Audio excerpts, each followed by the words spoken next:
iPlus Train Solution പുതിയൊരു വീഡിയോയിലേക്ക് ഏവർക്കും സ്വാഗതം. നമ്മളിന്ന് ഡിസ്കസ് ചെയ്യാനായിട്ട് പോകുന്നത് മാനേജ്മെൻറ്റിൽ നിന്നുള്ള ഒരു പോർഷനാണ്, എവല്യൂഷൻ ഓഫ് മാനേജ്മെൻറ്റ് തോട്ട്. മാനേജ്മെൻറ്റിനെ പറ്റിയിട്ടും എങ്ങനെയാണ് മാനേജ്മെൻറ്റ് തോട്ട് ഉണ്ടായിട്ടുള്ളത്, അതിൻ്റെ എവല്യൂഷൻ എങ്ങനെയാണ്, അത്തരം കാര്യങ്ങളെ പറ്റിയിട്ടാണ് നമ്മളിന്ന് ഡിസ്കസ് ചെയ്യാനായിട്ട് പോകുന്നത്. അപ്പോൾ നമുക്ക് പല സ്റ്റേജുകളിലൂടെയാണ്, പല കാലഘട്ടങ്ങളിലൂടെയാണ് മാനേജ്മെൻറ്റ് തോട്ട് ഡെവലപ്പ് ചെയ്ത് വന്നിട്ടുണ്ട്, അല്ലെങ്കിൽ ഉരുത്തിരിഞ്ഞ് വന്നിട്ടുണ്ടായിരുന്നത് വ്യത്യസ്തമായ കാലഘട്ടങ്ങളിലൂടെ ആയിരുന്നു. അപ്പോൾ ആദ്യത്തെ കാലഘട്ടത്തെയാണ് നമുക്കിവിടെ കാണാനായിട്ട് സാധിക്കുന്നത്. ഏർലി മാനേജ്മെൻറ്റ് തിയറീസ്, ഏതാണ്ട് 1800 1920 കാലഘട്ടങ്ങളിൽ ഉണ്ടായിരുന്ന തിയറീസാണ് ഏർലി മാനേജ്മെൻറ്റ് തിയറീസ് എന്ന് പറയുന്ന ഇത്തരം തിയറീസ്.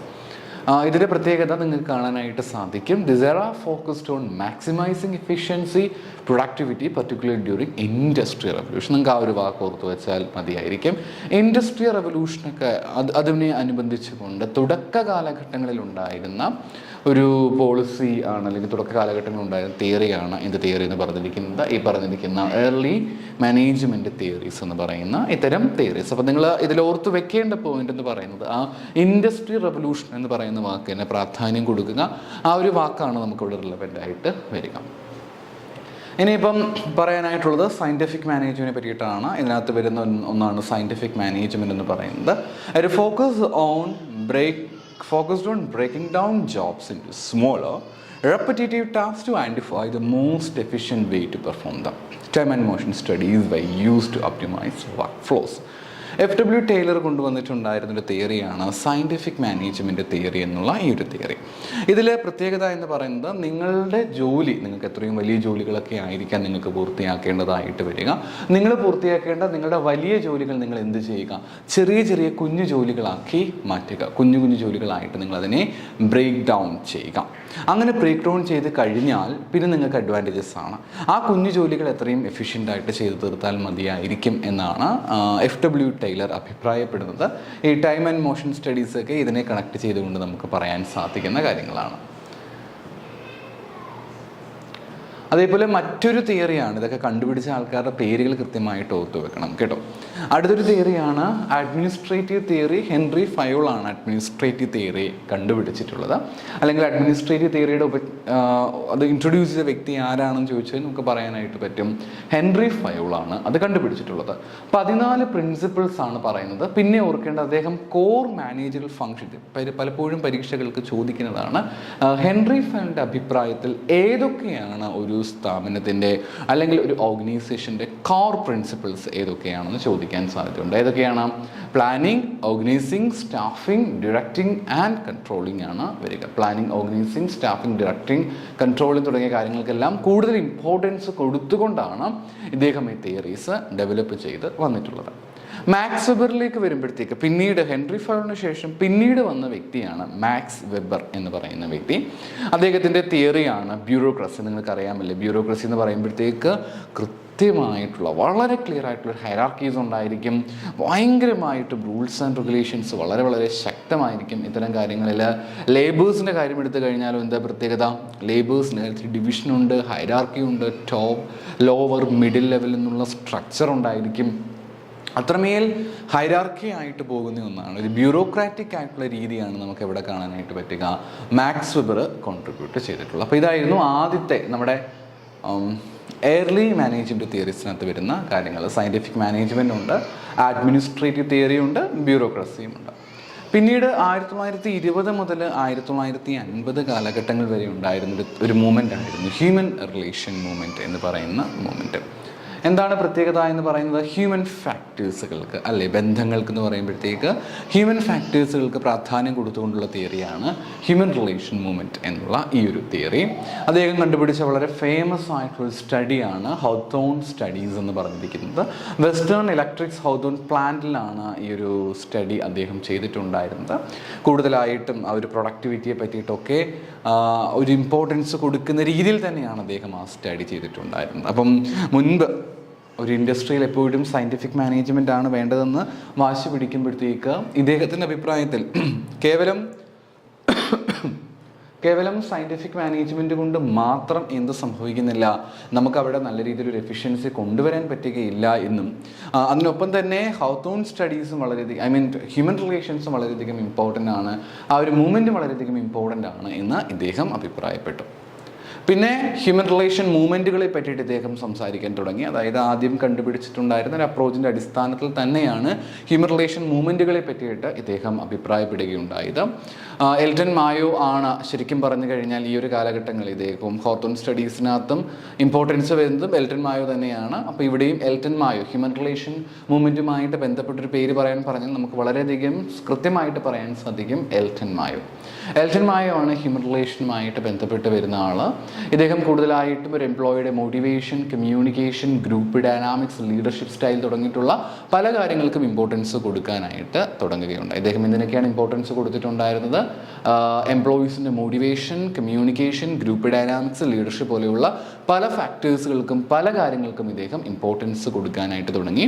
ഹ്യൂമൻ റിലേഷനുമായിട്ട് ബന്ധപ്പെട്ട് ആ ഒരു മൂവ്മെൻറ്റിനെ കണക്ട് ചെയ്തുകൊണ്ട് വന്നിട്ടുള്ള ആളാണ് എൽട്ടൺ മായോ.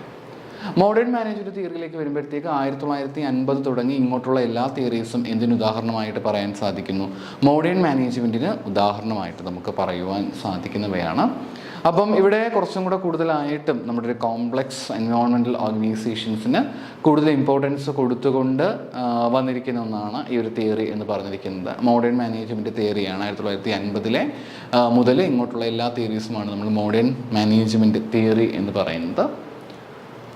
ഇതിൽ വരുന്ന വളരെ പ്രധാനപ്പെട്ട 2 അപ്രോച്ചസാണ് ക്വാണ്ടിറ്റേറ്റീവ് മാനേജ്മെൻറ്റും അതേപോലെ തന്നെ സിസ്റ്റം തിയറിയും. എന്താണ് ക്വാണ്ടിറ്റേറ്റീവ് മാനേജ്മെൻറ്റ് നമുക്ക് നോക്കാം.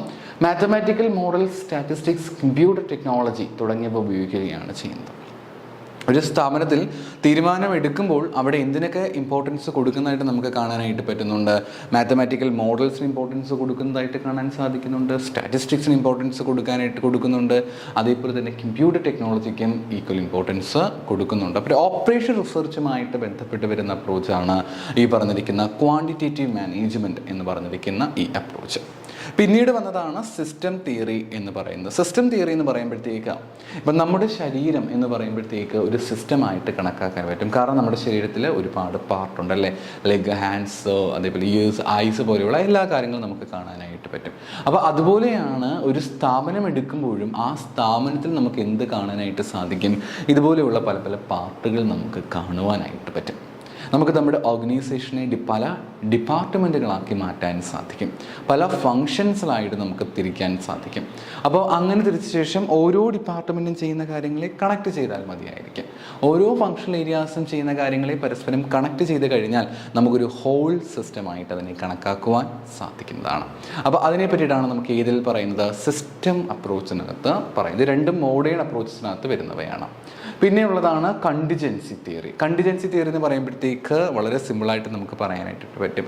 എന്താണ് കണ്ടിജൻസീസ് എന്ന് പറഞ്ഞിരിക്കുന്നത്? നമ്മൾ പ്രതീക്ഷിക്കാത്ത ചില കാര്യങ്ങളൊക്കെ സംഭവിക്കുമ്പോൾ നമ്മളതിനെ വിളിക്കുന്ന പേരാണ് കണ്ടിജൻസീസ് എന്ന് പറയുക.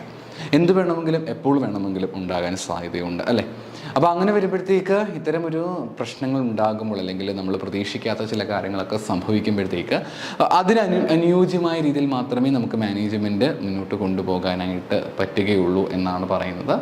അപ്പം ഒരു പൂർണ്ണമായിട്ടും നമുക്ക് ഫിറ്റാകുന്ന രീതിയിൽ ഒരു ഓർഗനൈസേഷൻ നമുക്ക് കാണാനായിട്ട് പറ്റുകയില്ല എന്നുള്ളതാണ് ഈ ഒരു അപ്രോച്ചിനകത്ത് പറയുന്നത്. നമുക്ക് പൂർണ്ണമായിട്ട് നമുക്കിതിനെ കണക്ട് ചെയ്തുകൊണ്ടൊരു സിസ്റ്റം നമുക്ക് കാണാനായിട്ട് പറ്റുകയില്ല എന്ന് പറയുകയാണ്. നമുക്ക് ഓരോ സാഹചര്യങ്ങൾക്കും അടിസ്ഥാനമാക്കിക്കൊണ്ട് നമുക്ക് എന്ത് ചെയ്യാനായിട്ട് പറ്റും? നമുക്ക് അപ്രോച്ചുകൾ അഡോപ്റ്റ് ചെയ്യുവാനായിട്ട് പറ്റുന്നതാണ്. Globalisation. Management need to consider cultural differences, international competition, global supply chain. ഇന്നത്തെ കാലഘട്ടത്തിൽ ഗ്ലോബലൈസേഷൻ്റെ റിലവൻസ് ഞാൻ പറയാതെ തന്നെ നിങ്ങൾക്ക് അറിയാമല്ലോ. കാരണം നമ്മളെല്ലാവരും ജീവിക്കുന്ന ഒരു ഗ്ലോബൽ വേൾഡിലാണ്. അപ്പോൾ അങ്ങനെ വരുമ്പോഴത്തേക്ക് ഈ ഗ്ലോബൽ വേൾഡിൽ നമ്മൾ ജീവിക്കുമ്പോൾ നമുക്ക് തീർച്ചയായും ഒരു ഗ്ലോബലൈസേഷൻ വേണം. ഓൾ ഓവർ ദ വേൾഡിൽ നടക്കുന്ന പല കാര്യങ്ങളെ പറ്റി നമ്മൾ അവെയർ ആയിരിക്കണം. നമുക്കതിനെ എങ്ങനെ നമ്മുടെ സ്ഥാപനവുമായിട്ട് ഇൻറ്റഗ്രേറ്റ് ചെയ്യാനായിട്ട് പറ്റും അതിനെപ്പറ്റി കൂടി നമ്മൾ അവെയർ ആയിട്ട് ഉണ്ടായിരിക്കണം. അപ്പം അതാണ് ഗ്ലോബലൈസേഷനുമായിട്ട് ബന്ധപ്പെട്ട് പറയുന്ന പോയിന്റ്. ഇനി ടെക്നോളജിയുമായിട്ട് ബന്ധപ്പെട്ട് വരുമ്പോഴത്തേക്ക് നമ്മളിന്ന് ഒരുപാട് ജീവിക്കുമ്പോൾ ടെക്നോളജീസ് ഉണ്ട്. ടെക്നോളജീസ് ഇമ്പാക്റ്റ് വളരെ വലുതാണ്. ടെക്നോളജിയിൽ ഒരു വലിയ ഗ്രോത്ത് തീർച്ചയായിട്ടും വേണം. ടെക്നോളജിക്കൽ അഡ്വാൻസ്മെൻ്റ് ഒക്കെ ഉണ്ടെങ്കിൽ മാത്രമേ നമ്മുടെ സ്ഥാപനം കുറച്ചും കൂടെ സ്മൂത്തായിട്ട് മുന്നോട്ട് പോവുകയുള്ളൂ. അപ്പോൾ അതെങ്ങനെയാണ് ടെക്നോളജീസിനെ നമുക്ക് കൊണ്ടുവരാനായിട്ട് പറ്റുക, നമുക്ക് എങ്ങനെ അതിൻ്റെ ഇമ്പാക്റ്റ് കൊണ്ടുവരാൻ പറ്റും എന്നുള്ളതാണ് അവിടെ നമുക്ക് കാണാനായിട്ട് പറ്റുന്ന കാര്യം. പിന്നെ സോഷ്യൽ റെസ്പോൺസിബിലിറ്റീസ് ആണ്. ഒരു സ്ഥാപനം നമ്മൾ വർക്ക് ചെയ്യുമ്പോഴത്തേക്ക്, നമ്മളൊരു സമൂഹത്തിൽ നിൽക്കുമ്പോഴത്തേക്ക് ആ സമൂഹത്തിന് അതിൻ്റേതായിട്ടുള്ള കുറേ കർത്തവ്യങ്ങൾ ചെയ്തു തീർക്കുവാനായിട്ട് ഉണ്ട്. അങ്ങനെ വരുമ്പോഴത്തേക്ക് ആ രീതിയിൽ നമ്മുടെ എംപ്ലോയീസിനോട് നമ്മൾ വളരെയധികം കൺസേൺ ആയിരിക്കണം. അതേപോലെ തന്നെ നമ്മൾ ഈ പറഞ്ഞിരിക്കുന്ന എംപ്ലോയീസിനോട് വേണം, കസ്റ്റമേഴ്സിനോട് നമുക്ക് കുറച്ചൊക്കെ റെസ്പോൺസിബിലിറ്റി ഉണ്ടായിരിക്കണം. നമ്മൾ ജീവിക്കുന്ന ഈ സമൂഹമായതുകൊണ്ട് തന്നെ സമൂഹത്തിനോട് നമുക്ക് ഉത്തരവാദിത്തം ഉണ്ട്. അപ്പം പൊതുവേ നമുക്കിതിനെല്ലാം ഉത്തരവാദിത്തം ഉള്ളതുകൊണ്ട് തന്നെ നമ്മൾ എന്ത് ചെയ്യേണ്ടതായിട്ടുണ്ടെന്നാണ് പറയുന്നത്. ഒരു സോഷ്യൽ റെസ്പോൺസിബിലിറ്റിയും ഈ കാലഘട്ടത്തിൽ തീർച്ചയായിട്ടും കൺസിഡർ ചെയ്യപ്പെടുന്ന അല്ലെങ്കിൽ പരിഗണിക്കുന്ന ഒരു കാര്യമായിട്ട് നമുക്ക് കണക്കാക്കുവാൻ പറ്റുന്നതാണ്. ഇനി ഏതൊക്കെയാണ് സ്കൂൾസ് ഓഫ് മാനേജ്മെൻറ്റ് തോട്ട്? ഇത് നമ്മൾ പഠിച്ച കാര്യങ്ങളിൽ തന്നെയാണ് കേട്ടോ പിന്നെയും പറയുന്നത്. സ്കൂൾസ് ഓഫ് മാനേജ്മെൻറ്റ് തോട്ടിൽ ഒന്നാമത്തെ സ്കൂളാണ് ക്ലാസിക്കൽ അപ്രോച്ചസ് എന്ന് പറയുന്നത്. 1900-ലാണ് അല്ലെങ്കിൽ 900-ന് മുന്നോടിയായ കാലഘട്ടങ്ങളിലാണ് ഈ ക്ലാസിക്കൽ അപ്രോച്ചസ് ഉണ്ടായിരുന്നത്. കൂടുതൽ ഇമ്പോർട്ടൻസ് കൊടുത്തിട്ടുണ്ടായിരുന്ന ഇതിനാണ് നോക്കുക. എഫിഷ്യൻസിക്കും അതേപോലെ തന്നെ പ്രൊഡക്ടിവിറ്റിക്കും കൂടുതൽ പ്രാധാന്യം കൊടുക്കുവാനായിട്ട് ഇവിടെ ശ്രമിക്കുന്നുണ്ട്. നിങ്ങൾ ആ വാക്കുകളെല്ലാം കൃത്യമായിട്ട് ഓർത്തു വെക്കണം. എഫിഷ്യൻസി അതേപോലെ തന്നെ പ്രൊഡക്ടിവിറ്റി, ഈ രണ്ട് കാര്യങ്ങൾക്ക് ഇമ്പോർട്ടൻസ് കൊടുക്കുന്ന ഒരു അപ്രോച്ചാണ് എന്ത് അപ്രോച്ച് എന്ന് പറയുന്നത്, ക്ലാസിക്കൽ അപ്രോച്ച് എന്ന് പറയുന്നത്. ഇത് കൊണ്ടുവന്നിട്ടുള്ള ആളുകളുടെ പേരുകൾ കൂടി കൃത്യമായിട്ട് മനസ്സിലാക്കി വെക്കുക. ഫെഡറിക് വിൻസ്ലോ ടൈലർ പഠിച്ചിട്ടുണ്ടായിരുന്നു അദ്ദേഹത്തെ പറ്റി. ഹെൻറി ഫയോൾ അതേപോലെ തന്നെ മാക്സ് വെബർ തുടങ്ങിയിട്ടുള്ള 3 ആളുകളാണ് ക്ലാസിക്കൽ അപ്രോച്ചസിനകത്ത് ഉണ്ടായിരിക്കുന്ന ആളുകൾ എന്ന് പറയുന്നത്.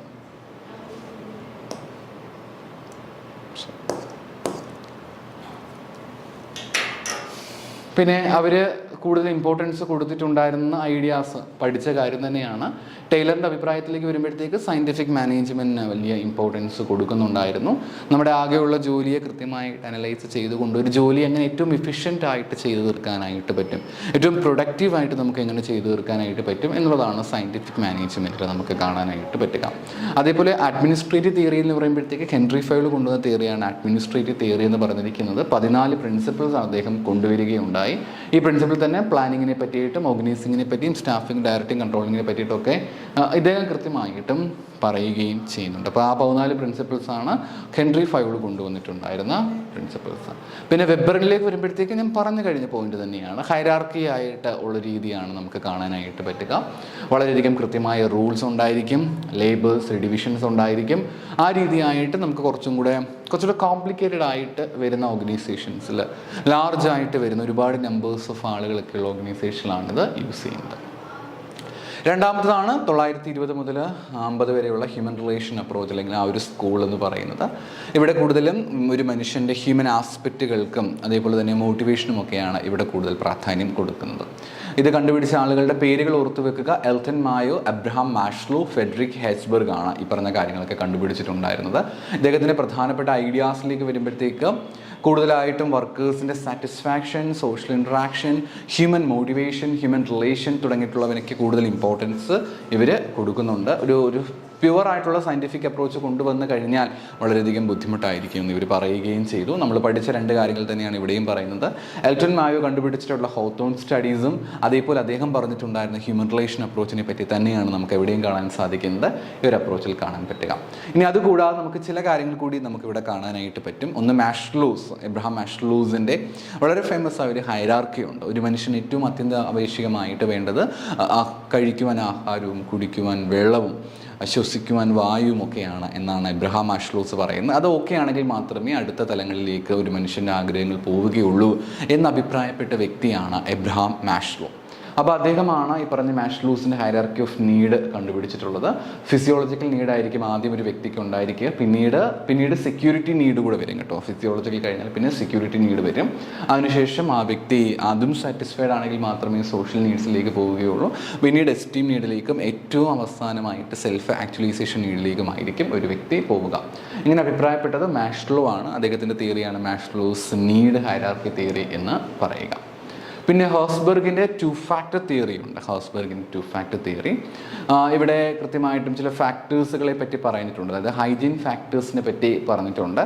ഹൈജീൻ ഫാക്ടേഴ്സ് എന്ന് പറയുമ്പോഴത്തേക്ക് ഒരു വ്യക്തിക്ക് ഏറ്റവും അടിസ്ഥാനപരമായിട്ടും ഒരു സ്ഥാപനത്തിൽ വേണ്ട കാര്യങ്ങളാണ് ഹൈജീൻ ഫാക്ടേഴ്സ് എന്ന് പറയുന്നത്. ഇത്തരം ഫാക്ടേഴ്സ് ഉള്ളത് കൊണ്ട് പ്രത്യേകിച്ച് വലിയ സാറ്റിസ്ഫാക്ഷൻ ഒന്നും ഉണ്ടാകണമെന്നില്ല.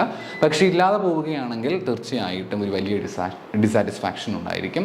എന്നാൽ അതേ സമയത്ത് മോട്ടിവേഷൻ എന്ന് പറഞ്ഞൊരു കാര്യമുണ്ട്. ഒരു വ്യക്തിയുടെ അച്ചീവ്മെൻറ്റ്, റെക്കഗ്നീഷൻ, വർക്ക് പോലെയുള്ള കാര്യങ്ങൾ മോട്ടിവേറ്റ് ചെയ്യുകയാണ് ഉണ്ടെങ്കിൽ തീർച്ചയായിട്ടും ഒരു വ്യക്തിയുടെ പ്രൊഡക്ടിവിറ്റി ഇമ്പ്രൂവ് ചെയ്യാനായിട്ട് പറ്റും എന്ന് പറയുന്നൊരു അപ്രോച്ചാണ് നമുക്കിവിടെ കാണാനായിട്ട് പറ്റുക. പിന്നീട് 1950 മുതൽ ഇങ്ങോട്ട് വന്നെയാണ് ക്വാണ്ടിറ്റേറ്റീവ് മാനേജ്മെൻറ്റ് എന്ന് പറയുന്നത്. എന്താണ് അതിൻ്റെ ഫോക്കസ് നമ്മൾ ഓൾറെഡി നോക്കിയിട്ടുണ്ടായിരുന്നു. മാത്തമാറ്റിക്സ്, സ്റ്റാറ്റിസ്റ്റിക്സ്, കമ്പ്യൂട്ടർ ടെക്നോളജി പോലെയുള്ള കാര്യങ്ങൾക്കെല്ലാം ഇമ്പോർട്ടൻസ് കൊടുക്കുകയും അതുവഴിയായിട്ട് ഡിസിഷൻ മേക്കിംഗ് എളുപ്പമാക്കാൻ വേണ്ടിയിട്ടാണ് ഈ ഒരു അപ്രോച്ചിൽ ഫോളോ ചെയ്യുന്നത്. ആൻഡ് ഇതിൻ്റെ പ്രധാനപ്പെട്ട കീ ഐഡിയ എന്ന് പറഞ്ഞിരിക്കുന്നത് മാത്തമാറ്റിക്കൽ മോഡൽസ്, സ്റ്റാറ്റിസ്റ്റിക്സ് പോലെയുള്ള കാര്യങ്ങൾ ഉപയോഗിച്ചുകൊണ്ട് കൂടുതൽ ഡിസിഷൻ മേക്കിംഗ് എളുപ്പമാക്കി തീർക്കുക. എസ്പെഷ്യലി ഓപ്പറേഷണൽ ലെവലിലുള്ള decision making like inventory management പോലെയുള്ള കാര്യങ്ങൾ, റിസോഴ്സ് അലോക്കേഷൻ, ഷെഡ്യൂളിംഗ് പോലെയുള്ള കാര്യങ്ങൾക്കെല്ലാം ഇമ്പോർട്ടൻസ് കൊടുക്കുക എന്നുള്ളതാണ് ഇതിൽ പ്രധാനമായിട്ടും ഉദ്ദേശിക്കുന്നത്. പിന്നീട് വന്നെയാണ് 1950 മുതൽ പിന്നീട് ഇപ്പോഴും നമ്മൾ ഫോളോ ചെയ്യുന്ന മോഡേൺ മാനേജ്മെൻറ്റിൽ വരുന്നതാണ് സിസ്റ്റം. ഇതും പഠിച്ചിട്ടുണ്ടായിരുന്നു അല്ലേ. എല്ലാം നമ്മുടെ ഇൻ്റർ കണക്റ്റഡ് ആണ് എന്ന് പറയുകയുണ്ടായി. പ്രധാനമായിട്ടുമുള്ള ആളുകളെ കൃത്യമായിട്ടും ഓർത്തു വെക്കുക. Loudon, I'm not sure about the pronunciation, Bertalanffy and Kenneth Boulding പോലെയുള്ള ആളുകളാണ് പ്രധാനമായിട്ടും ഇതിലെ കോൺട്രിബ്യൂട്ടേഴ്സ് എന്ന് പറഞ്ഞിരിക്കുന്നത്.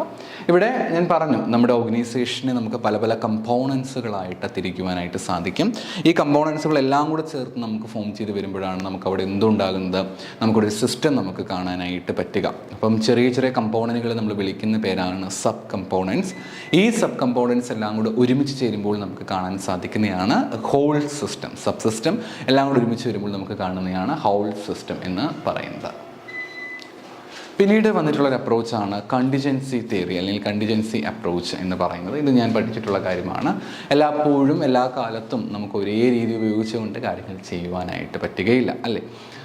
ഓരോ സ്ഥാപനത്തിനും അതിൻ്റെ സാഹചര്യങ്ങൾക്ക് അനുപാതികമായിട്ട് എപ്പോഴാണോ സിറ്റുവേഷൻ ഓക്കെ ആയിട്ട് വരുന്നത് ആ സമയത്ത് ആ സിറ്റുവേഷന് അനുപാതികമായ രീതിയിൽ കാര്യങ്ങൾ ചെയ്യുക എന്നുള്ളത് മാത്രമേ ഉള്ളൂ. അതല്ലാതെ എല്ലായ്പ്പോഴും എല്ലാവർക്കും ഒരുപോലെ ഗുണകരമാകുന്ന രീതിയിൽ, എല്ലായ്പ്പോഴും ഓക്കെ ആകുന്ന രീതിയിൽ നമുക്കൊരു കാര്യമൊന്നും കണ്ടുപിടിച്ച് വരാനൊന്നും പറ്റുകയില്ല. എപ്പോഴും സാഹചര്യങ്ങൾക്ക് അനുപാതികമായിട്ട് മാനേജ്മെൻറ്റ് പ്രവർത്തനങ്ങൾ മുന്നോട്ട് പോവുക എന്ന് പറയുന്നൊരു അപ്രോച്ചാണ്. എന്ത് അപ്രോച്ച് എന്ന് പറയുന്നത് കണ്ടിജൻസി തിയറി. ഫീൽഡറിൻ്റെ പേരൊക്കെ നമ്മൾ കൃത്യമായിട്ടും ഓർത്തു വെക്കണം. ഫീൽഡർ വളരെ വളരെ ഇമ്പോർട്ടൻ്റ് വ്യക്തിയാണ് കണ്ടിജൻസി അപ്രോച്ചസുമായിട്ട് ബന്ധപ്പെട്ട. പിന്നെ ജോൺ വുഡ്വാർഡും ഇതിൻ്റെ കണ്ടിജൻസി തിയറിയുമായിട്ട് ബന്ധപ്പെട്ട് വരുന്ന വ്യക്തിയാണ്. ഇതിൻ്റെ പ്രധാനപ്പെട്ട ഐഡിയാസ് എന്ന് പറഞ്ഞിരിക്കുന്നത് നമ്മൾ എപ്പോഴും ഒരു സയൻറ്റിഫിക്കായ രീതിയിൽ എല്ലായ്പ്പോഴും നമുക്ക് കാര്യങ്ങൾ മുന്നോട്ട് പോകാനായിട്ട് പറ്റണമെന്നില്ല. ഓർഗനൈസേഷൻ്റെ സിറ്റുവേഷൻ അനുസരിച്ച് കൊണ്ട് നമുക്ക് എന്ത് ചെയ്യാനായിട്ട് പറ്റും, ഈ പറഞ്ഞിരിക്കുന്ന കാര്യങ്ങൾ അതനുസരിച്ച് അഡ്ജസ്റ്റ് ചെയ്ത് പോവുക എന്നുള്ളതേ ഉള്ളൂ. അപ്പോൾ ഇതാണ് നമുക്ക് കാണാൻ സാധിക്കുന്ന പല പല അപ്രോച്ചസ് എന്ന് പറയുന്നത്. പിന്നീട് ഇപ്പോഴത്തെ കാലഘട്ടങ്ങളിലുള്ള അപ്രോച്ചസിലേക്ക് വരാം. മോഡേൺ മാനേജ്മെൻറ്റ് തിയറീസ്, ഇതും നമുക്ക് മുമ്പത്തേന് കണക്ട് ചെയ്ത് പഠിച്ചിട്ടുള്ള കാര്യം തന്നെയാണ്. ഗ്ലോബലൈസേഷൻ, ടെക്നോളജി പോലെയുള്ള കാര്യങ്ങൾ, സോഷ്യൽ റെസ്പോൺസിബിലിറ്റിയൊക്കെ നമ്മൾ ഓൾറെഡി നോക്കിയിട്ടുണ്ടായിരുന്ന കാര്യങ്ങളാണ്. അടുത്ത ടോപ്പിക്കിലേക്ക് നമ്മൾ എത്തിച്ചേരുകയാണ് പ്ലാനിങ് എന്ന് പറയുമ്പോൾ അറിയാമല്ലേ, നമ്മൾ എന്തെങ്കിലും ഒരു കാര്യം പ്ലാൻ ചെയ്യുകയാണ്, നമ്മൾ എന്തെങ്കിലും ഒരു കാര്യം നടപ്പിലാക്കാൻ വേണ്ടി ശ്രമിക്കുകയാണ്. അതിന് മുമ്പ് നമ്മൾ എന്ത് ചെയ്യുന്നു, എല്ലാത്തിനെ പറ്റിയും കൃത്യമായിട്ടും ഒന്ന് പ്ലാൻ ചെയ്യുന്നു, അല്ലെങ്കിൽ ആസൂത്രണം നമ്മൾ ചെയ്യാനായിട്ട് ശ്രമിക്കുകയാണ്. അങ്ങനെ നമ്മൾ വിളിക്കുന്ന പേരാണ് പ്ലാനിങ് എന്ന് പറയുക. നമ്മൾ കൃത്യമായിട്ടും എന്തൊക്കെ കാര്യങ്ങൾ ചെയ്യണം, നമുക്ക് ലക്ഷ്യങ്ങളുണ്ടല്ലേ, ആ ലക്ഷ്യങ്ങൾ നേടിയെടുക്കുവാൻ വേണ്ടി എന്തെല്ലാം കാര്യങ്ങൾ നമുക്ക് ചെയ്യാനായിട്ട് പറ്റുമെന്ന് കൃത്യമായിട്ട് നമ്മൾ പ്ലാൻ ചെയ്യുന്നതിന് വിളിക്കുന്ന പേരാണ് പ്ലാനിങ് എന്ന് പറയുക. ഒരു നല്ല പ്ലാനിങ് നമുക്കുണ്ടെങ്കിൽ നമുക്കത് ഒരുപാട് ഗുണം ചെയ്യുന്ന കാര്യമാണ്. ഒന്ന്, നമ്മുടെ എഫിഷ്യൻസി കൂട്ടാനായിട്ട് പറ്റും. സ്ഥാപനത്തിൻ്റെ നമ്മുടെ തന്നെ എഫിഷ്യൻസിയും പ്രൊഡക്ടിവിറ്റിയും കൂട്ടാൻ പറ്റുമല്ലോ. അങ്ങനെയാണെങ്കിൽ ഉറപ്പായിട്ടും ആ ഒരു സ്ഥാപനത്തിൻ്റെ എഫിഷ്യൻസിയും പ്രൊഡക്ടിവിറ്റിയും കൂട്ടാനായിട്ട് സാധിക്കുന്നു. അൺസെർട്ടാനിറ്റി അല്ലെങ്കിൽ അൺസെർട്ടൺ ആയിട്ടുണ്ടാകുന്ന പല കാര്യങ്ങളെയും നമുക്ക് റിഡ്യൂസ് ചെയ്യാനായിട്ട് സാധിക്കും. അതേപോലെ നമ്മുടെ തീരുമാനങ്ങളെയും ഡിസിഷൻ മേക്കിങ്ങിനെ കുറച്ചും കൂടി എഫക്റ്റീവ് ആക്കാൻ പറ്റും. കാരണം എല്ലാം വ്യക്തമായിട്ട് ചെയ്തുകൊണ്ടാണല്ലോ നമ്മൾ ഡിസിഷൻ എടുക്കാൻ പോകുന്നത്. അതുകൊണ്ട് തന്നെ ഡിസിഷൻ മേക്കിംഗ് കുറച്ചും കൂടി എളുപ്പത്തിലാക്കാനായിട്ട് സാധിക്കുന്നുണ്ട്. നമ്മുടെ കമ്മ്യൂണിക്കേഷൻ കുറച്ചും കൂടി ബെറ്റർ ആക്കാൻ സാധിക്കുന്നുണ്ട്. കൊളാബറേറ്റ് ചെയ്ത കാര്യങ്ങൾ മുന്നോട്ട് കൊണ്ടുപോകാനായിട്ടൊരു കൊളാബറേഷൻ വളരെയധികം ഇമ്പോർട്ടൻ്റ് ആണ്. അതിനും തീർച്ചയായും സഹായിക്കും. അതേപോലെ മോട്ടിവേഷന് സഹായിക്കുന്നുണ്ട്, കുറച്ചും കൂടെ കൂടുതൽ നമുക്ക് ഫോക്കസ് ചെയ്യാനൊക്കെ സഹായിക്കും. ഇവയെല്ലാം ഒന്ന് വായിച്ച് വെക്കേണ്ട കാര്യങ്ങളേ ഉള്ളൂ. അപ്പോൾ അത്തരം കാര്യങ്ങൾക്കെല്ലാം മോട്ടിവേഷൻ പ്ലാനിങ് സഹായിക്കുന്നുണ്ട്. ഇനി പ്ലാനിങ്ങിൻ്റെ സ്റ്റെപ്പുകളിലേക്ക് കടക്കുമ്പോഴത്തേക്ക് ആദ്യമേ ഒരു ഗോളാണ് നമുക്ക് ആവശ്യമായിട്ട് വേണ്ടത്. ഗോൾ എന്ന് പറയുമ്പോഴത്തേക്ക് സാധാരണ ഗോൾ പോരാ, പകരം സ്മാർട്ട് ഗോൾസ് വേണം. എന്താണ് സ്മാർട്ട് എന്ന് പറയുക? സ്പെസിഫിക് ആയിരിക്കണം, മെഷറബിൾ ആയിരിക്കണം, അതേപോലെ തന്നെ അറ്റൈനബിൾ ആയിരിക്കണം, റിലവൻ്റ് ആയിരിക്കണം, ടൈം ബൗണ്ട് ഗോൾസ് ആയിരിക്കണം. എന്തൊക്കെയാണ്? Specific, measurable, attainable, relevant and time bound ആയിട്ടുള്ള ഗോൾസ് നമ്മൾ ആദ്യം തന്നെ സെറ്റ് ചെയ്ത് വെക്കുക. വലിയ ലക്ഷ്യങ്ങളുണ്ടായിട്ട് കാര്യമില്ല. ആ ലക്ഷ്യങ്ങളിലേക്ക് എത്തിച്ചേരാൻ പറ്റുന്ന രീതിയിൽ കാശും കൂടെ നമ്മുടെ കയ്യിൽ ഉണ്ടായിരിക്കണം. കാശ് മാത്രം പോരാ, മറ്റ് പല പല റിസോഴ്സസും ആവശ്യമായിട്ടുണ്ട്. ഈ റിസോഴ്സുകൾ നമ്മുടെ കയ്യിൽ തീർച്ചയായിട്ടും ഉണ്ടാകണം. അതാണ് ഐഡൻറ്റിഫൈ ദ റിസോഴ്സസ് എന്ന് പറയുക. അതനുസരിച്ച് നമുക്ക് നമ്മുടെ പ്ലാനിൽ ചേഞ്ചസ് വരുത്താനായിട്ട് പറ്റും. പിന്നെ ഒരു കോഴ്സ് ഓഫ് ആക്ഷൻ വേണം. ഇപ്പോൾ പ്ലാൻ ചെയ്താൽ പോരല്ലോ, നടപ്പിലാക്കണമെങ്കിൽ നമുക്കൊരു ഐഡിയ വേണം. എങ്ങനെ ഇത് നടപ്പിലാക്കാനായിട്ട് പറ്റും? അപ്പോൾ അതിനെപ്പറ്റി നമ്മൾ കൃത്യമായിട്ടൊരു ധാരണ ഉണ്ടാക്കിയെടുക്കേണ്ടതായിട്ട് വരുന്നു. That is called the course of action എന്ന് പറയുക. ആ കോഴ്സ് ഓഫ് ആക്ഷൻ നമ്മൾ കൃത്യമായിട്ട് ചെയ്യുക. അതിനുശേഷം നമുക്ക് ചാലഞ്ചസുകൾ ആൻറ്റിസിപ്പേറ്റ് ചെയ്യുക. എപ്പോഴും നമ്മൾ പറഞ്ഞതുപോലെ പെട്ടെന്ന് നമ്മളെല്ലായ്പ്പോഴും വിചാരിക്കുന്ന പോലെ അത്രയും സ്മൂത്തായിട്ട് കാര്യങ്ങൾ മുന്നോട്ട് പോകണമെന്നേ ഇല്ല. ഒരുപാട് ചാലഞ്ചസുകൾ നമ്മൾ ഇതിനകത്ത് ഫേസ് ചെയ്യേണ്ടതായിട്ട് വരും. So we have to understand what are the various challenges, എന്തൊക്കെയാണ് അതിൻ്റെ പ്രധാനപ്പെട്ട ചാലഞ്ചസ് നമ്മൾ മനസ്സിലാക്കി വെക്കേണ്ടതായിട്ടുണ്ട്. ഏറ്റവും അവസാനത്തേക്ക് വരുമ്പോഴത്തേക്ക് നമ്മളതിനെ കൃത്യമായിട്ട് മോണിറ്റർ ചെയ്യുകയും മാറ്റങ്ങളൊക്കെ എന്തെങ്കിലുമൊക്കെ ഉണ്ടാവുകയാണെങ്കിൽ അത് കൃത്യമായിട്ട് അഡാപ്റ്റ് ചെയ്യാനായിട്ട് നമ്മൾ പരിശ്രമിക്കുകയും ചെയ്യണം. അപ്പോൾ ഇത്രയും കാര്യങ്ങളാണ്. ചിലപ്പോൾ നമ്മുടെ പ്ലാനിങ്ങിൽ ചേഞ്ചസ് വേണമെങ്കിൽ if it is A necessary thing നമ്മൾ അഡാപ്റ്റ് ചെയ്യേണ്ടതായിട്ട് വരും. അതെല്ലാം നോക്കണം. ഇനി ഏതൊക്കെയാണ് ഡിഫറെൻറ്റ് ടൈപ്സ് ഓഫ് പ്ലാനിങ് നമുക്ക് നോക്കാം. എന്തൊക്കെയാണ് നോക്കാം. ഒന്നാമത്തെയാണ് സ്ട്രാറ്റജിക് പ്ലാനിങ്. സ്ട്രാറ്റജിക് പ്ലാനിൻ്റെ പ്രത്യേകത എന്താണ്? ലോങ് ടൈം ആയിട്ടുള്ള കാര്യമാണ്. നമ്മുടെ സ്ഥാപനത്തെ പൂർണ്ണമായിട്ടും ബാധിക്കുന്ന, അതും ഏറ്റവും ഹൈ ലെവലിൽ നിൽക്കുന്ന ആൾക്കാർ എടുക്കുന്ന തീരുമാനങ്ങളാണ്. ടോപ്പ് ലെവൽ ഡിസിഷൻസ് ആണ് ഇതിൽ കൂടുതലായിട്ടും വരിക. അപ്പോൾ അങ്ങേറ്റം ഹൈ ലെവലായിട്ട് വരുന്ന ആളുകളായിരിക്കും ഇതിൽ ഡിസിഷൻസ് എടുക്കാറുള്ളത്. ടോപ്പ് ലെവലിൽ വരുന്നതാണ് സ്ട്രാറ്റജിക് പ്ലാനിങ് എന്ന് പറയുക. പിന്നെ രണ്ടാമതൊരു മിഡിൽ ലെവലിലേക്ക് വരുന്ന പ്ലാൻ നമ്മൾ വിളിക്കുന്ന പേരാണ് ടാക്റ്റിക്കൽ പ്ലാൻ എന്ന് പറയുന്നത്. മിഡിൽ ലെവൽ മാനേജേഴ്സൊക്കെ ആയിരിക്കും ഇത്തരം പ്ലാൻസ് കൂടുതലായിട്ടും എടുക്കാറുള്ളത്. അപ്പോൾ ടാക്റ്റിക്കൽ പ്ലാനിങ് എന്ന് പറയുമ്പോഴത്തേക്ക് കൂടുതലായിട്ടും ഒരു മിഡിൽ ലെവലിലേക്ക് വരുന്ന കാര്യമാണ്. ഒരു മിഡിൽ ലെവൽ എംപ്ലോയീസ് എടുക്കുന്ന അത്യാവശ്യം ഡിസിഷൻസ് ആണ്. പിന്നെ ഡേ ടു ഡേ ആയിട്ടുള്ള കാര്യങ്ങളുമായിട്ട് ബന്ധപ്പെട്ടെടുക്കുന്ന പ്ലാനാണ് നമ്മൾ എന്ത് പ്ലാൻ എന്ന് അറിയപ്പെടുക? ഓപ്പറേഷണൽ പ്ലാൻസ് എന്ന് അറിയപ്പെടുക. പിന്നെ കണ്ടിജൻസി പ്ലാൻ നിങ്ങൾക്ക് അറിയാമല്ലേ? നമുക്കൊന്നും ഒരിക്കലും പൂർണ്ണമായിട്ട് പ്രെഡിക്റ്റ് ചെയ്ത് വെക്കാനായിട്ട് പറ്റുകയില്ല. അതുകൊണ്ട് തന്നെ പെട്ടെന്നൊരു അത്യാവശ്യം വരികയാണെങ്കിൽ എങ്ങനെ നമുക്ക് തീരുമാനമെടുക്കാനായിട്ട് പറ്റും എന്ന് പറയുന്ന പ്ലാൻ, എന്ത് പ്ലാൻ എന്ന് പറയുന്നത് കണ്ടിജൻസി പ്ലാനിങ് എന്ന് പറയും. അപ്പോൾ these are the different types of plan. ഇനി അടുത്തയാണ് ഓർഗനൈസിങ്. ഓർഗനൈസിങ് എന്ന് പറയുമ്പോഴത്തേക്ക് നമ്മളൊരു കാര്യത്തെ കൃത്യമായിട്ട് പ്ലാൻ ചെയ്തിട്ടുണ്ട്, ആ കാര്യങ്ങളെല്ലാം കൃത്യമായിട്ടുണ്ടോ നമ്മൾ ഉറപ്പ് വരുത്തുകയാണ്, അല്ലേ?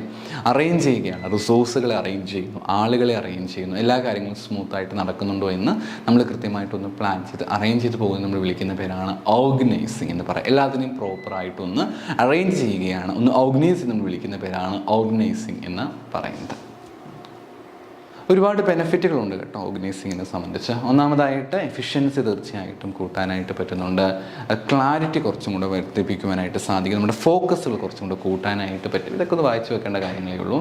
സ്ട്രെസ് ഉണ്ടാകത്തില്ല, ഫ്രസ്ട്രേഷൻസ്. കാരണം എല്ലാത്തിനും അതിൻ്റേതായിട്ടുള്ളൊരു സ്ഥാനമുണ്ടായിരിക്കും. റിസോഴ്സുകൾക്ക് അതിൻ്റേതായിട്ടുള്ള സ്ഥാനമുണ്ടായിരിക്കും, ആളുകൾക്ക് അതിൻ്റേതായിട്ടുള്ള സ്ഥാനമുണ്ടായിരിക്കും. അപ്പോൾ അതെല്ലാം കൃത്യമായിട്ട് മനസ്സിലാക്കി ചെയ്യാനായിട്ട് പറ്റും. നമ്മുടെ ഡിസിഷൻ മേക്കിങ്ങിന്, കാരണം നമ്മൾ ഒരു കാര്യം ചെയ്തു വരുമ്പോഴാണല്ലോ ചെയ്യുന്ന കാര്യങ്ങളിൽ വ്യക്തത ഉണ്ടാകുമോ ഇല്ലയോ എന്നൊക്കെ നമുക്ക് മനസ്സിലാക്കാനായിട്ട് പറ്റുക. അതുകൊണ്ട് നമ്മുടെ ഡിസിഷൻ മേക്കിങ്ങിനെ കുറച്ചും കൂടി എൻഹാൻസ് ചെയ്യാനായിട്ട് ഇതുവഴിയായിട്ട് പറ്റുമെന്നാണ് പറയുന്നത്. നമുക്ക് നമ്മുടെ റിസോഴ്സുകളെ ഏറ്റവും നല്ല രീതിയിൽ നമുക്ക് യൂട്ടിലൈസ് ചെയ്യാനായിട്ട് ഇതുവഴിയായിട്ട് സാധിക്കും. ഇനി പ്രധാനമായിട്ടും ഓർഗനൈസേഷൻ്റെ പ്രധാനപ്പെട്ട പ്രിൻസിപ്പിൾസിലേക്ക് വരുമ്പോഴത്തേക്ക് ഒന്നാമത്തെയാണ് കാറ്റഗറൈസേഷൻ. ഒരുപോലെ വരുന്ന ആക്ടിവിറ്റികളെ അല്ലെങ്കിൽ ഒരുപോലെ വരുന്ന ടാസ്കുകൾ നമ്മൾ എന്ത് ചെയ്യുക? ഒരേ തരത്തിൽ നമുക്കതിനെ കാറ്റഗറൈസ് ചെയ്യാനായിട്ട് പറ്റും, നമുക്കതിനെ ഗ്രൂപ്പ് ചെയ്യാനായിട്ട് പറ്റും. ദെൻ രണ്ടാമത്തെയാണ് പ്രയോറിറ്റൈസേഷൻ എന്ന് പറയുന്നത്. നമുക്കിപ്പോൾ എല്ലാ കാര്യങ്ങളും നമുക്ക് കൃത്യമായിട്ട് അതേപോലെ തന്നെ മുന്നോട്ട് കൊണ്ടുപോകാൻ പറ്റണമെന്നില്ല. ചില സമയത്ത് നമുക്ക് എന്ത് ചെയ്യേണ്ടതായിട്ട് വരുന്നു? ഒന്ന് പ്രയോറിറ്റൈസ് ചെയ്യേണ്ടതായിട്ട് വരുന്നു. എല്ലാം ഒരേപോലെ നമുക്ക് ചെയ്തു പോകാനായിട്ട് പറ്റുകയില്ലല്ലോ. അപ്പം ഏതിനാണ് കൂടുതൽ ഇമ്പോർട്ടൻസ് കൊടുക്കേണ്ടത്, ഏതിനാണ് കൂടുതൽ പ്രയോറിറ്റി കൊടുക്കേണ്ടതെന്ന് മനസ്സിലാക്കി ഒന്ന് പ്രയോറിറ്റൈസ് ചെയ്യുവാനായിട്ട് നമുക്ക് ഈ പ്രയോറിറ്റൈസേഷൻ തീർച്ചയായിട്ടും ഹെൽപ്പ് ചെയ്യുന്ന കാര്യമാണ്.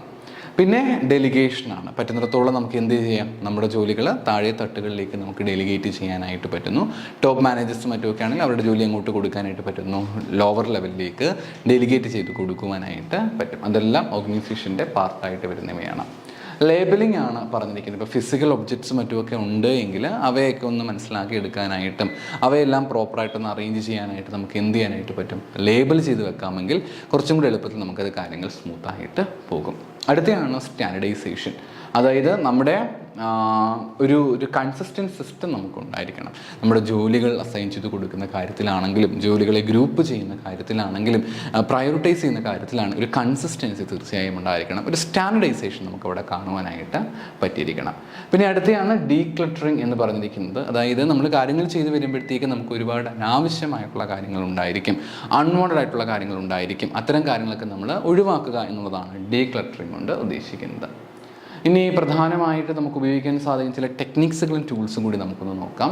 ഒന്നാമത്തെയാണ് ടൈം മാനേജ്മെൻറ്റ് ടെക്നിക്സ്. എന്തൊക്കെയാണെന്ന് നോക്കാം. കാലണ്ടേഴ്സ് ഉപയോഗിക്കാം, ടു ഡു ലിസ്റ്റ് ഉപയോഗിക്കാം, ടൈം ട്രാക്കേഴ്സ് യൂസ് ചെയ്യാം. ഇങ്ങനെയൊക്കെ ആകുമ്പോഴത്തേക്ക് നമുക്ക് നമ്മുടെ സമയം നമുക്ക് കുറച്ചും കൂടെ കൂടുതലായിട്ടും എഫിഷ്യൻ്റായിട്ട് നമുക്ക് മാനേജ് ചെയ്യാനായിട്ട് പറ്റും. ഇനി ഇൻഫർമേഷനെ മാനേജ് ചെയ്യാനായിട്ട് നമുക്ക് അതുപോലെ തന്നെ മറ്റ് പല ടെക്നിക്സുകൾ കാണാനായിട്ട് പറ്റും. പ്രോജക്റ്റ് മാനേജ്മെൻറ്റ് സോഫ്റ്റ്വെയർസ് ഉണ്ട്, അതേപോലെ നോട്ട് ടേക്കിംഗ് ആപ്പുകളുണ്ട്, ക്ലൗഡ് സ്റ്റോറേജുകളുണ്ട്. ഇവയൊക്കെ ഉപയോഗിച്ച് കഴിഞ്ഞാൽ നമുക്ക് ഇൻഫർമേഷൻ മാനേജ്മെൻറ്റ് കുറച്ചും കൂടെ എളുപ്പത്തിൽ ചെയ്യാനായിട്ട് സാധിക്കും. പിന്നെ ഫിസിക്കൽ ഓർഗനൈസേഷൻ ടൂൾസായിട്ട് നമുക്ക് ഉപയോഗിക്കാൻ സാധിക്കുന്നതാണ് ക്യാബിനറ്റുകൾ, ബൈൻഡർ, ഷെൽഫുകൾ, അതേപോലെ ലേബിൾസ് തുടങ്ങിയവയൊക്കെ ഉപയോഗിച്ച് കഴിഞ്ഞാൽ കുറച്ചും കൂടെ നമുക്ക് ഫിസിക്കലായിട്ടുള്ള ഒബ്ജക്റ്റുകളെയും ഓർഗനൈസേഷൻസിൻ്റെ ചില കാര്യങ്ങളൊക്കെ നമുക്ക് ഓർഗനൈസ് ചെയ്ത് കൊണ്ടുപോകാനായിട്ട് പറ്റും. ഇനി ഒരു സ്ഥാപനത്തിൻ്റെ ഓർഗനൈസേഷൻ സ്ട്രക്ചറിനെ പറ്റി പഠിച്ചിരിക്കണം. അപ്പോൾ പലതരത്തിലുള്ള ഓർഗനൈസേഷൻ സ്ട്രക്ചർ നമുക്ക് കാണാനായിട്ട് പറ്റും. പക്ഷേ ഏതൊരു സ്ഥാപനമാണെങ്കിലും അവിടെ എങ്ങനെയാണ് ഈ ഹയറാർക്കി സെറ്റ് ചെയ്തിരിക്കുന്നത്, ആരോടാണ് റെസ്പോൺസിബിൾ ആയിട്ടുണ്ടായിരിക്കുക എന്ന രീതിയിൽ നമ്മൾ വ്യക്തമായിട്ട് നമ്മുടെ ഓർഗനൈസേഷൻ സ്ട്രക്ചർ മനസ്സിലാക്കേണ്ടതായിട്ട് ഉണ്ട്. അതിൽ ഒന്നാമത്തെയാണ് ക്ലാരിറ്റി ആൻഡ് ഫോക്കസ് എന്ന്. ഇത് ഉള്ളതുകൊണ്ടുള്ള ഗുണമാണ് പറയുന്നത്. ഒന്ന്, ക്ലാരിറ്റി. നമ്മുടെ ആ ഓർഗനൈസേഷൻ സ്ട്രക്ചർ നമുക്ക് കൃത്യമായിട്ടൊരു ക്ലാരിറ്റി കിട്ടും. ഓക്കെ, ഇന്ന രീതിയിലാണ് നമ്മൾ ഈ കാര്യങ്ങളൊക്കെ ചെയ്യേണ്ടത് എന്നൊരു നമുക്കൊരു ക്ലാരിറ്റി തീർച്ചയായിട്ടും ലഭിക്കും.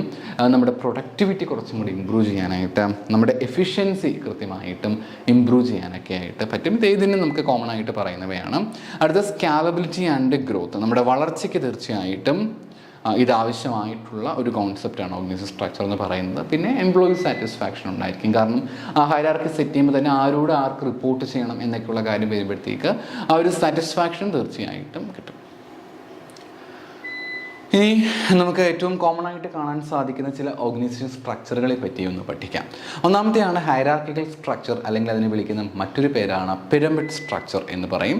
ഏറ്റവും ട്രഡീഷണൽ രീതിയാണ് പിരമിഡ് സ്ട്രക്ചർ അല്ലെങ്കിൽ ഹൈറാർക്കിക്കൽ സ്ട്രക്ചർ എന്ന് പറയുന്നത്. ഈ രീതി എന്ന് പറഞ്ഞിരിക്കുന്നത് ടോപ്പ് മുതൽ താഴോട്ട് വരുന്ന ആളുകൾക്ക് കൃത്യമായിട്ടും ആ ഒരു കാര്യത്തെ ഹൈറാർക്കി സെറ്റ് ചെയ്തിട്ടുണ്ടായിരിക്കും. അത് കൃത്യമായിട്ട് ഫോളോ ചെയ്ത് പോകേണ്ടതായിട്ടും വരും. അതാണ് ഹൈറാർക്കിക്കൽ സ്ട്രക്ചർ എന്ന് പറയുക. ഫങ്ഷണൽ സ്ട്രക്ചർ എന്ന് പറയുമ്പോഴത്തേക്ക് ഫങ്ഷൻ്റെ അടിസ്ഥാനത്തിലായിരിക്കും. അതായത് ഒരു സ്ഥാപനത്തിൽ പ്രധാനമായിട്ടുമുള്ള ഫങ്ഷൻസ് ആണ് മാർക്കറ്റിംഗ് പോലെയുള്ള ഫങ്ഷൻസ്, പ്രൊഡക്ഷൻ പോലെയുള്ള ഫങ്ഷൻസ്, ഹ്യൂമൻ റിസോഴ്സുകൾ, ഫൈനാൻസ് പോലെയുള്ള കാര്യങ്ങൾ. അപ്പം ആ ഫങ്ഷൻ്റെ അടിസ്ഥാനത്തിൽ നമുക്ക് ഡിവൈഡ് ചെയ്യാനായിട്ട് സാധിക്കുന്നുണ്ടെങ്കിൽ that is a functional structure. ഇനി ഡിവിഷണൽ സ്ട്രക്ചർ എന്ന് പറയുമ്പോഴത്തേക്ക് ഏതെങ്കിലും പ്രോഡക്റ്റുകളുടെ അടിസ്ഥാനത്തിൽ, അല്ലെങ്കിൽ ഏതെങ്കിലുമൊക്കെ സർവീസുകളുടെ അടിസ്ഥാനത്തിൽ, അല്ലെങ്കിൽ ജോഗ്രഫിക്കലായിട്ടുള്ള റീജിയൻസിൻ്റെ അടിസ്ഥാനത്തിൽ, കൊല്ലത്തുള്ളത്, തിരുവനന്തപുരത്തുള്ളത്, എറണാകുളത്തുള്ളത് എന്ന രീതിയിൽ റീജിയൻ്റെ അടിസ്ഥാനത്തിലൊക്കെ നമുക്ക് ഡിവൈഡ് ചെയ്യാനായിട്ട് സാധിക്കുന്നുണ്ടെങ്കിൽ it is called divisional structure. നമ്മളതിനെ വിളിക്കുന്ന പേരാണ് ഡിവിഷണൽ സ്ട്രക്ചർ എന്ന് പറയുക. മെട്രിക് സ്ട്രക്ചർ എന്ന് പറയുമ്പോഴത്തേക്ക് വലിയ ബുദ്ധിമുട്ടൊന്നുമില്ല. ഈ പറഞ്ഞിരിക്കുന്ന എല്ലാ സ്ട്രക്ചറിനെയും ഒന്ന് കമ്പൈൻ ചെയ്ത് എല്ലാത്തിനെയും ഒന്ന് ഒരുമിച്ച് കൂട്ടി നമ്മൾ ആ കാര്യത്തെ പറ്റിയിട്ട് മനസ്സിലാക്കാൻ ശ്രമിക്കുകയാണ്. അല്ലെങ്കിൽ അങ്ങനെ ഒരു സ്ട്രക്ചറാണ്, ഒരു കോംപ്ലക്സ് ആയിട്ട് എല്ലാം കൂടെ ഒരുമിച്ച് ചേർത്ത് നമ്മൾ ഉപയോഗിക്കുന്ന സ്ട്രക്ചറാണെങ്കിൽ നമ്മളതിനെ വിളിക്കുന്ന പേരാണ് മെട്രിക് സ്ട്രക്ചർ എന്ന് പറയുക. അടുത്തയാണ് ഫ്ലാറ്റ് സ്ട്രക്ചർ. നമ്മളിതിനെ വിളിക്കുന്ന മറ്റൊരു പേരുണ്ട്. ഫ്ലാറ്റ് സ്ട്രക്ചറിനെ വിളിക്കുന്ന മറ്റൊരു പേരാണ് ഹൊറിസോണ്ടൽ സ്ട്രക്ചർ. നമ്മളിതിനെ വിളിക്കുന്ന മറ്റൊരു പേരാണ് എന്ത്? ഹൊറിസോണ്ടൽ സ്ട്രക്ചർ എന്ന് പറഞ്ഞിരിക്കുന്നത്. ഇതിൽ ഒരുപാട് ലെവൽസ് ഒന്നും ഉണ്ടായിരിക്കില്ല. വെർട്ടിക്കൽ കണക്ക് ഒരുപാട് ലെവൽസ് ഒന്നും ഇതിനകത്ത് ഉണ്ടായിരിക്കുകയില്ല. വളരെ കുറച്ച് ലെവൽസ് ഓഫ് മാനേജ്മെൻറ്റ് മാത്രമായിരിക്കും ഉണ്ടായിരിക്കുക. കൂടുതലും ടീം വർക്കിനും കൊളാബറേഷനൊക്കെ ഇമ്പോർട്ടൻസ് കൊടുത്തുകൊണ്ട് ചെറിയ ചില സ്ഥാപനങ്ങളൊക്കെ ആണെങ്കിൽ, സ്റ്റാർട്ടപ്പുകളൊക്കെ ആണെങ്കിൽ നിങ്ങൾക്ക് എന്ത് അപ്രോച്ചിലേക്ക് പോകാനായിട്ട് പറ്റും? ഈ ഫ്ലാറ്റ് സ്ട്രക്ചറിലേക്ക് നിങ്ങൾക്ക് പോകുവാനായിട്ട് പറ്റുന്നതാണ്. അപ്പോൾ ഇത്രയാണ് പ്രധാനമായിട്ടും നമ്മൾ പഠിച്ചിട്ടുള്ള ഡിഫറെൻറ്റ് ഓർഗനൈസേഷൻ സ്ട്രക്ചർ എന്ന് പറയുന്നത്. നിങ്ങളിതെല്ലാം നന്നായിട്ട് പഠിക്കുക. മറ്റൊരു വീഡിയോയിൽ നമുക്ക് വീണ്ടും കാണാം. Thank you.